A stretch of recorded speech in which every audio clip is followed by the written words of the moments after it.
Major achievement on the road to implementation of GST. The GST Council today approved 4 main tax slabs ranging from 5% to 28%. While there will be 2 standard tax rates, 12% and 18% under the GST, half of the items in the Consumer Price Index will not be taxed at all to safeguard the interests of the poor. The all-powerful GST Council on Thursday decided on a 4-tier GST tax structure of 5, 12, 18 and 28%, with lower rates for essential items and highest for luxury and demerits goods that would also attract an additional cess. With a view to keep inflation under check, essential items including food grains, which presently constitute roughly half of the consumer inflation basket, will be taxed at 0 rate. The lowest rate of 5% would be for the common use items, while there would be 2 standard rates of 12 and 18% under the goods and services tax regime targeted to be rolled out from 1st of April 2017. Announcing the decision arrived at the first day of the 2-day GST Council meeting, Finance Minister Arun Jaitley said that the highest tax slab will be applicable to items which are currently taxed at 30 to 31%. That there will be a 0 tax rate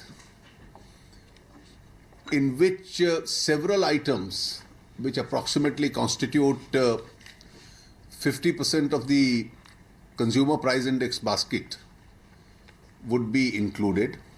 We don't call it the exempted items, we'll call it the 0 rated items. And it was decided that food grain used by common people would be in this category. Luxury cars, tobacco, pan masala and aerated drinks would be levied with an additional cess on top of the highest tax rate.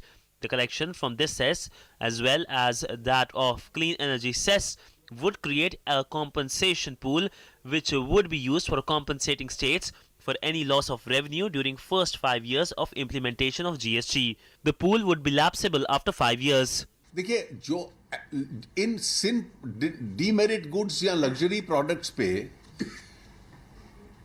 Levy कम हो वो नहीं होगा, जितना existing amount है उतना होगा। वो extra जो देते हैं 28 से ऊपर वो सेस के रूप में देंगे, उसमें से कॉम्पेंसेशन फंड कर देंगे ताकि टैक्स पेयर के ऊपर कोई एडिशनल कॉम्पेंसेशन का बर्डन ना आए। 50,000 crore rupees would be needed to compensate states for loss of revenue from the rollout of GST, which is to subsume a host of central and state taxes like excise duty, service tax and VAT in the first year.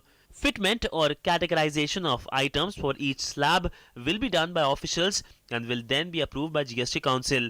The tax rate agreed upon must be now approved by the Parliament, which meets from November the 19th for the winter session. Parliament has to pass 2 bills related to GST in the winter session to be on track to roll out of the new indirect tax regime.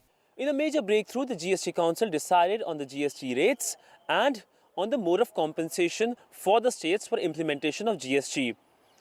Now the issue of cross-empowerment is left, which will be discussed on Friday. The government hopes that by 22nd of November, all issues will be sorted out and this will help in implementation of GST on the decided date, that is 1st of April, year 2017. With camera person Prem Parihar, Siddhant Sibbal, DD News, New Delhi.